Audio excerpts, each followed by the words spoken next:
नमस्कार, मैं हूं अश्विनी कुमार मिश्रा। आज हमारे साथ हमारे स्टूडियो में मौजूद हैं हमारे खास मेहमान ऊर्जा मंत्री पारस चंद्र जी। आपका बहुत बहुत स्वागत है। आपका भी बहुत बहुत स्वागत, बहुत बहुत अभिनंदन। हमने आपकी सोशल साइट्स पर और आपके वीडियोस बहुत सारे देखे हैं जिसमें पारस चंद्र जैन जो है वो एक गदा लेकर के और उसमें घूमते हुए दिखाई देते हैं। आखिरकार वो राज क्या है? नहीं, क्या है, बचपन से ही मुझे व्यायाम का शौक रहा है। आज मेरी 66 साल की उम्र है। 20 साल की उम्र में ही मैं व्यायाम से रुचि थी। और जब हमारे गुरुजी श्री अच्युतानंद स्वामी महाराज जी ने पूरे देश के अंदर 26 अखाड़ों की स्थापना की थी, उसमें से उज्जैन में भी 2 अखाड़े हैं। जी। एक है गुरु का अखाड़ा और एक व्यायामशाला।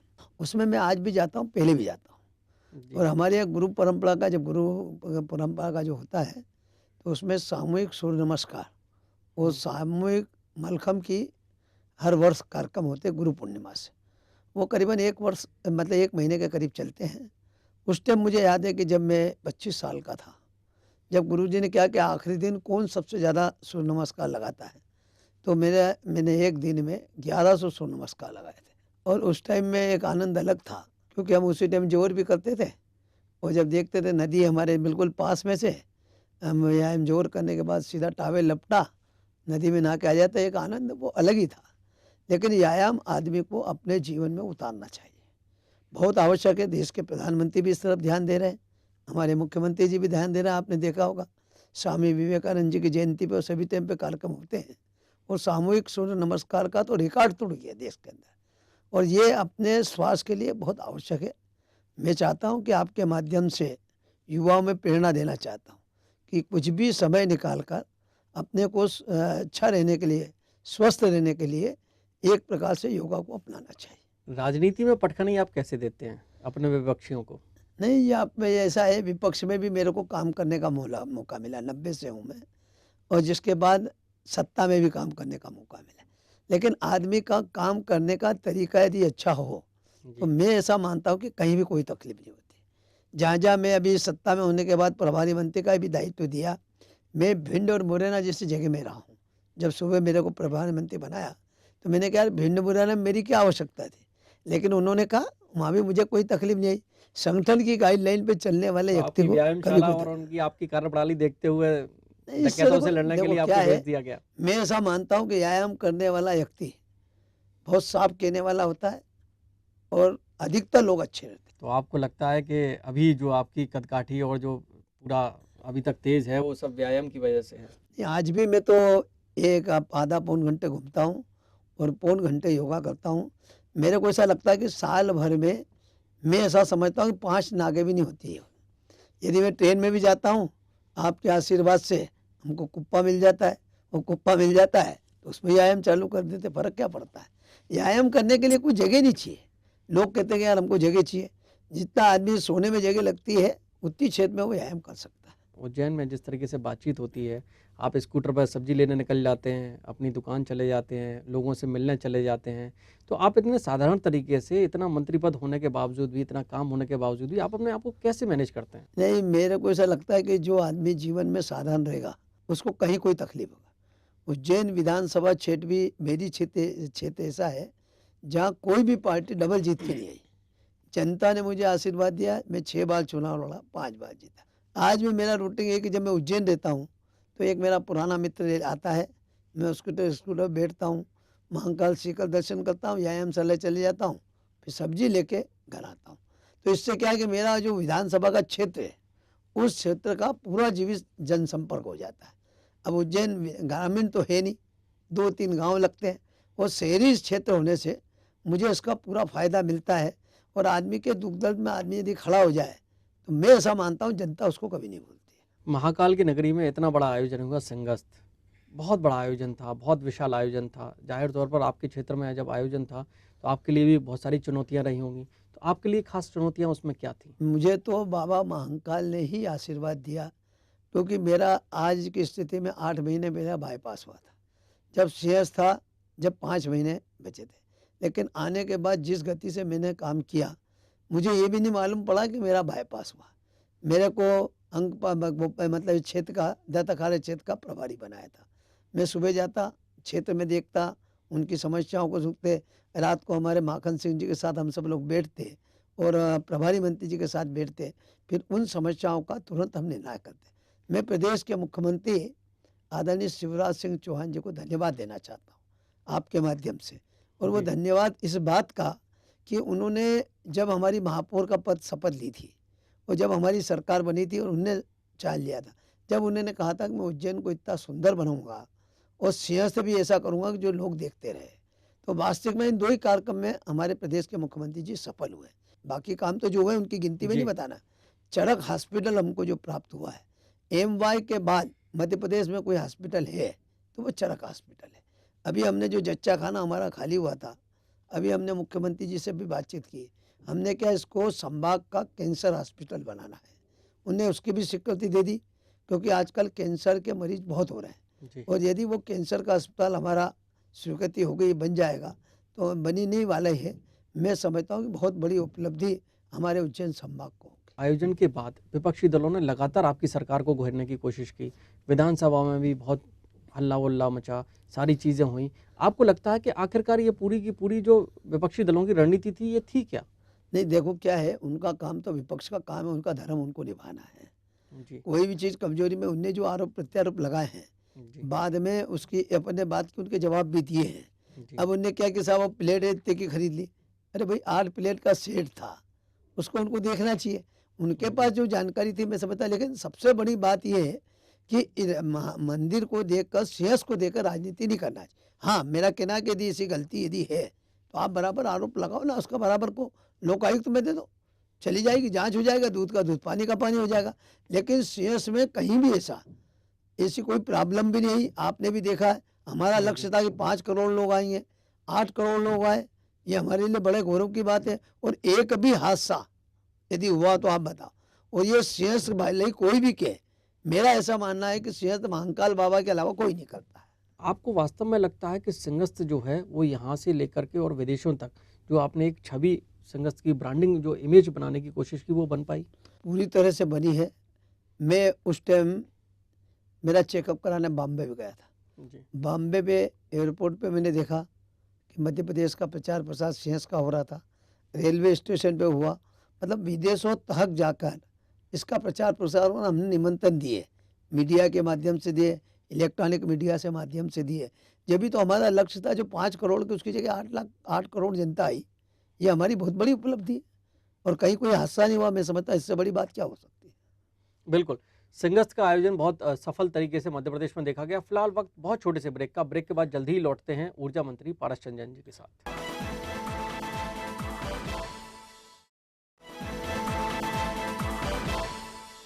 ब्रेक के बाद आप सभी दर्शकों का एक बार फिर से स्वागत है। हमारे साथ हमारे स्टूडियो में मौजूद हैं ऊर्जा मंत्री पारस चंद्र जैन। जैन साहब, जिस तरीके से आपका कार्यशैली है, आप काम करते हैं, आप लगातार अनवरत रूप से काम करते रहते हैं, आखिरकार जब से आपको ऊर्जा विभाग मिला है, ऐसी कौन सी चीज़ें हैं जिन पर आपने बहुत ज़्यादा फोकस लेकर के उन पर काम करने की कोशिश की हो? नहीं, मेरे पास अभी ऊर्जा विभाग का 2 माह पहले ही मुझे चार्ज मिला। जी। आज हम सरप्लस की स्थिति में मध्य प्रदेश ऊर्जा में है। मैं समझता हूँ कि ये बहुत बड़ी सफलता हमारी है। और किसान भाइयों को भी, हमने जब आई थी हमारी सरकार, जी। तो हमारे मुख्यमंत्री जी ने घोषणा की थी कि घरेलू लोगों के लिए, चाहे वो कृषक हो कोई भी, हम 24 घंटे बिजली देंगे। उसमें भी पर्याप्त मात्रा, कहीं कहीं हो सकता है कि किसी दिन 2 घंटे 3 घंटे नहीं मिलती होगी, कोई कारण हो जाए, पानी गिर जाए वगैरह, झाड़ टूट जाए तो होता है। लेकिन शहरों में आज भी घरेलू बिजली 24 घंटे मिले। और हमने जो 10 घंटे बिजली का कहा था कृषकों के लिए, वो 10 घंटे भी हम पर्याप्त मात्रा में बिजली देने में सक्षम है, बराबर दे रहे हैं।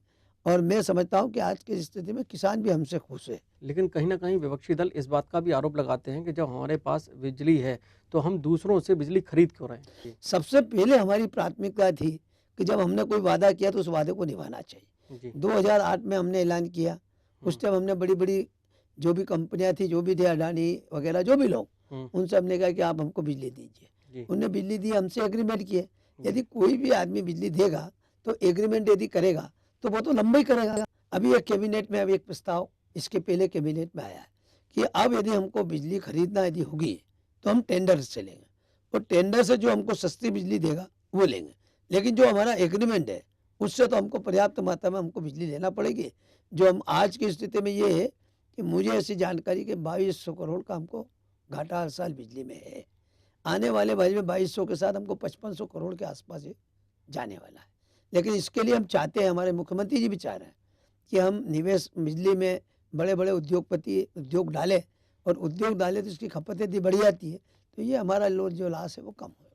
क्या आपको लगता है जिस तरीके से बिजली में अभियान चल रहे हैं लगातार, लोगों में लाइन लॉस यहाँ की ज़्यादा बड़ी समस्या है, बिजली चोरी ज़्यादा बड़ी समस्या है, या विभाग की लापरवाही ज़्यादा बड़ी समस्या? जब ये 100% यदि सब दूर हो जाएगा केबल सिस्टम, तो फिर कोई भी आदमी एकड़ी डाल के लाइट नहीं ले पाएगा, चोरी नहीं कर पाएगा।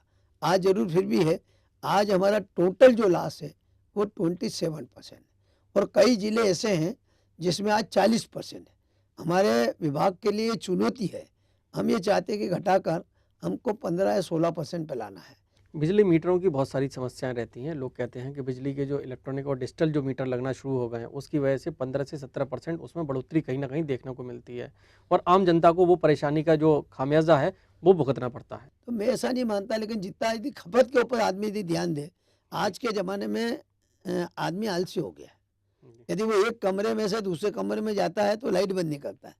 पहले के जो पुराने लोग थे, मेरा ऐसा मानना है कि वो जाता था दूसरे कमरे की लाइट चालू करता था तो पहले कमरे की बंद कर देता था, लेकिन बिल तो बराबर आएगा। अब आजकल टीवी हो गई, लोग टीवी का स्विच बंद नहीं करते हैं। अब बंद नहीं करेंगे तो उसका चार्ज तो लगेगा ना। ये समस्या तो है, आदमी को खुद को जागरूक होना पड़ा। नहीं, मेरा कहना है कि बिल देना ऐसा चाहिए। कुछ मैकेनिज्म क्यों नहीं तैयार करते कि अगर मुझे कोई डाउट है अपने मीटर में, मुझे लगता है कि ये बढ़ोतरी है इसके अंदर, तो हम उसको चेक करा सके समय से? नहीं है तो ये आज भी है, और इसको आज भी हमारी चर्चा हुई है जी कि हम ये चाहते हैं कि इस प्रकार का एक जने ने कोई दिया था कि आदमी चाहे तो मोबाइल के माध्यम से अपना सब कुछ चेक कर सकता है। इंदौर में भी आकाश त्रिपाठी जी ने भी कुछ किया है। हम इसको पूरा करके इस बारे में भी हम जा रहे हैं कि इसको देखते हुए भी यदि लोगों को यदि चाहे तो वहीं उसको पूरी जानकारी भी मिल जाए ऑनलाइन जी। से वगैरह मोबाइल के माध्यम से। बिजली विभाग में जिस तरीके का पिछले दिनों एक हादसा देखने को मिला, मात्र 1000 रुपये के बिल के पीछे एक व्यक्ति की जान चली गई, तो आपको नहीं लगता कि उसके बाद विभाग को थोड़ा सा सचेत हो जाना चाहिए, अपने सारी जगह पर सीसीटीवी कैमरे लगाने चाहिए, जिससे सारी तरह की निगरानी हो सके, कौन उनके साथ अच्छा व्यवहार कर रहा है, कौन उनके साथ दुर्व्यवहार कर रहा है? वस्तु स्थिति ये कैमरे वाला भी बड़ी जगह जहाँ बिल भराते हैं वहाँ लगाना चाहिए। हर जगह तो नहीं आजकल हो सकता है, लेकिन कई जगह होने से उसकी सुविधा मिलती होती है। अब जैसे सीएस आया, सीएस में हमने पूरे उज्जैन में चौराहे चौराहे पे कैमरे लगाए थे कि कल से कोई हादसा हो तो उसमें देख सकते हैं। लेकिन ये बात भी जरूर है कि कोई भी व्यक्ति हो अपना संयम नहीं खोलना चाहिए। जिस प्रकार जिसके वो बच्चा शांत हुआ उसके दिल पे क्या बैठती होगी। एक सब इंजीनियर था इलेक्ट्रॉनिक में और उसकी बहुत कम उम्र थी। जी इस प्रकार का हादसा होने से मैं समझता हूँ कि यदि आदमी थोड़ी सी धीरज रख ले तो कुछ भी नहीं हो। मंत्री जी, अभी बहुत छोटा सा ब्रेक लेना है, ब्रेक के बाद जल्दी ही हाजिर होते हैं, आप कहीं जाइएगा नहीं।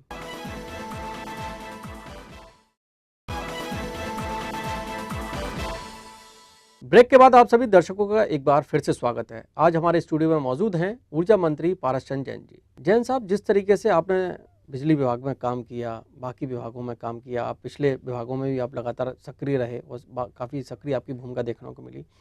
शिक्षा एक बहुत बड़ा मुद्दा है। आज लोग कहते हैं, खबरों में है, मध्य प्रदेश पीछे चला गया है, फिसड्डी राज्य बन गया है। शिक्षा की इतनी लाचारी, इतनी बेबसी क्यों है?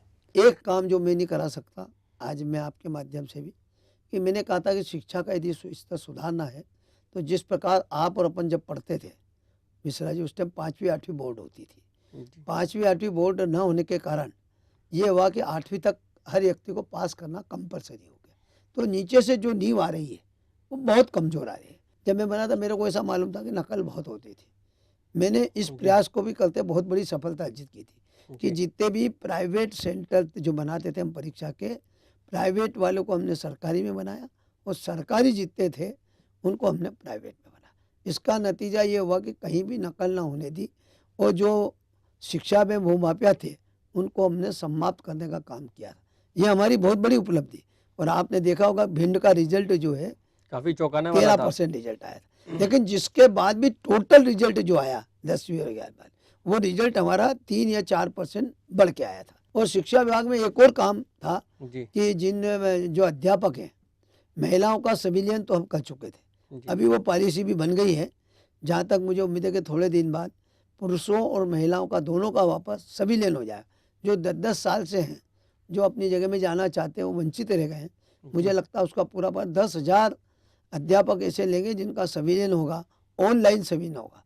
और हमने पहले भी ऑनलाइन किया था, मतलब इसमें पहले जो होता था वो सब हमने सिस्टम बंद कर दिया। ट्रांसपेरेंसी तो आपने बहुत लाने की कोशिश की, लेकिन बावजूद इसके आज भी मध्य प्रदेश में जो शिक्षा का स्तर है, जहाँ पर होना चाहिए, बाकी जो राज्य हमसे बहुत आगे बढ़ रहे हैं, कहीं ना कहीं मुख्यमंत्री जी ने जो अभी कैबिनेट की बैठक में जिस तरीके का मुद्दा उठाया कि उन्होंने कहा कि हमारे पास कोई भी ऐसा विश्व स्तर की यूनिवर्सिटी या विश्व स्तर का कॉलेज नहीं है यहाँ पर, तो ये कहीं ना कहीं गौरव मध्य प्रदेश में वो नहीं झलकता। नहीं, अब क्या है कि अभी एक बार ये भी आया था कि बस्ते का बहुत बोझ हो गया, जी ये भी एक कारण था।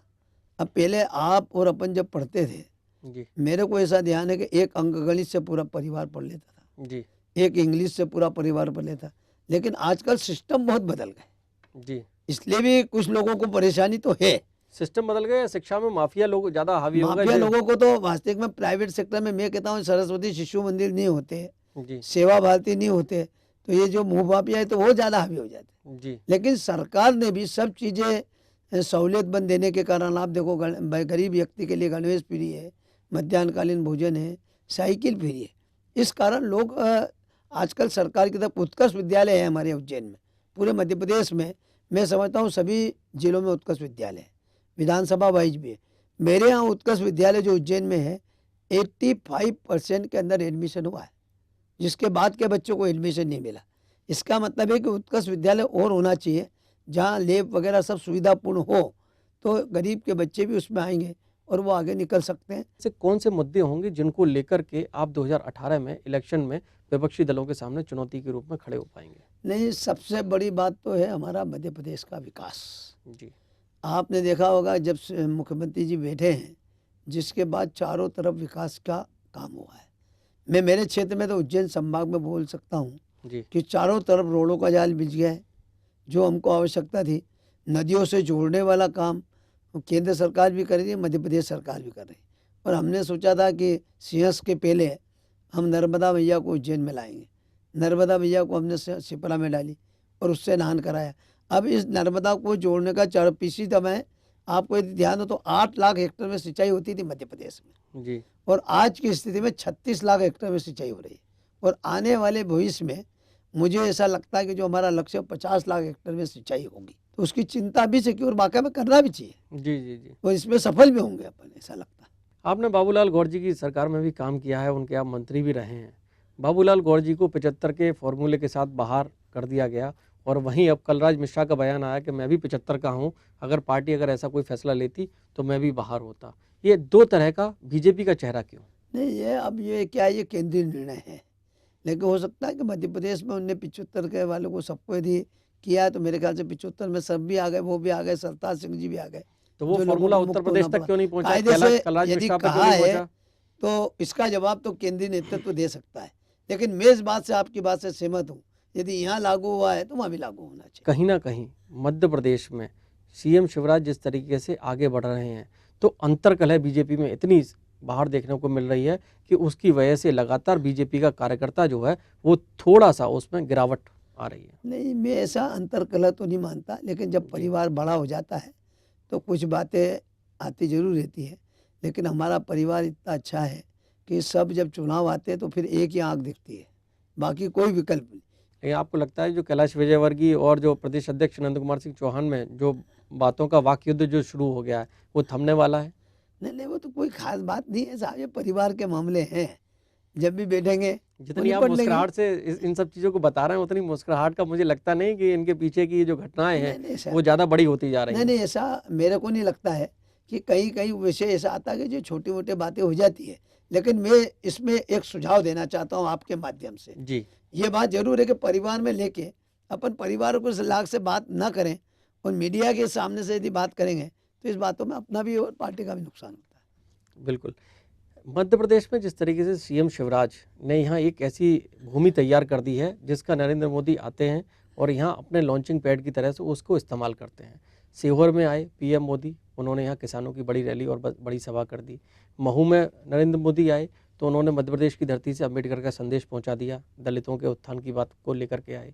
अब जब वो चंद्रशेखर आज़ाद की जन्मस्थली पे गए तो भी उन्होंने मध्य प्रदेश की धरती को चुना। आपको क्या लगता है कि इन दोनों के जो कॉम्बिनेशन है वो मध्य प्रदेश की सियासत में कितना आपको ट्रिकी लगता है? जो आपने चारों बातें पूछी है, वो चारों बातें मध्य प्रदेश से जुड़ी हुई है। जी। कृषि में सबसे ज़्यादा अच्छा यदि काम हुआ है सब प्रांतों में, तो मुझे लगता है कि मध्य प्रदेश में हुआ।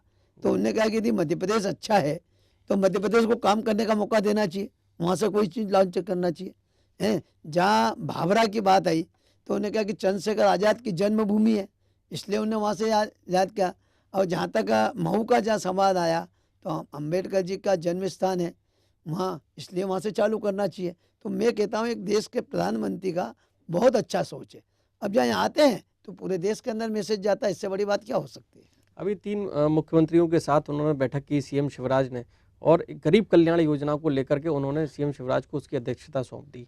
क्या आपको लगता है कि मोदी के बाद अब सीएम शिवराज उस कद के नेता होने जा रहे हैं कि जो इन सारी चीज़ों को समझ सकते हैं, देख सकते हैं और उन पर अमल कर सकते हैं? नहीं, गरीब कल्याण जो बनाया है, क्योंकि गरीब कल्याणों के लिए मध्य प्रदेश ने जितनी योजना बनाई है बाकी प्रदेशों ने नहीं बनी, इसलिए इसको बनाया है। इसको लॉन्च करके जैसे पार्टी लेवल पे आएगा फिर ये हमारे राष्ट्रीय अध्यक्ष जी को दिया जाएगा। और मुझे लगता है कि राष्ट्रीय अध्यक्ष जी उसे पूरे जहाँ जहाँ हमारे मध्य प्रदेश में सरकारें हैं उनको भी लागू करेंगे, और जहाँ हमारी सरकार नहीं है उनको भी राय देंगे कि गरीब कल्याण के लिए आप ये काम करिए। तो आपको लगता है कि सीएम शिवराज और नरेंद्र मोदी की केमिस्ट्री 2018 और 19 के इलेक्शंस में क्या कर सकती है? जहाँ चुनाव तो किसी एक व्यक्ति को लेकर लड़ा जाता है, तो हमारे देश में भी हमारा नेतृत्व नरेंद्र मोदी जी है और मुख्यमंत्री भी जो हैं हमारे मध्य प्रदेश के हैं। मैं देखता हूँ कि जहाँ भी मैं भी साथ उनके साथ जाने का मुझे काम पड़ता है। भगवान महाकाल ने उनको ऐसी कैपेसिटी दी है कि वो सुबह से शाम तक नहीं थकते। मैंने कई जगह तो देखा है कि जब मेरे पास खाद्य विभाग था तो हम जब जगह जगह जब गए तो वो एक रोटी का बीड़ा पी लेते न, एक भाषण दे देते थे, दूसरी जगह जाते फिर चाय दे देते तो फिर अटेंड कर लेते। इसका मतलब कहीं ना कहीं जो आदमी गरीबों के लिए सोच रहा है उसकी मदद भगवान करता है।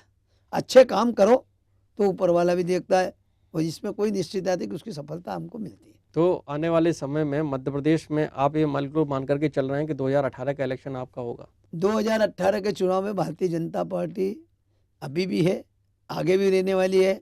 और जिस प्रकार कांग्रेस विपक्ष में है, मैं तो ये चाहूँगा कि अभी 10-15 साल और विपक्ष में रह के सेवा करें, और विपक्ष में उनको ज़्यादा भूमिका याद नहीं, वो सीख जाएंगे। पारस चंद्र जी, आप हमारे स्टूडियो में हैं, आपका बहुत बहुत धन्यवाद। बहुत आपको बहुत बहुत शुक्रिया। बहुत धन्यवाद।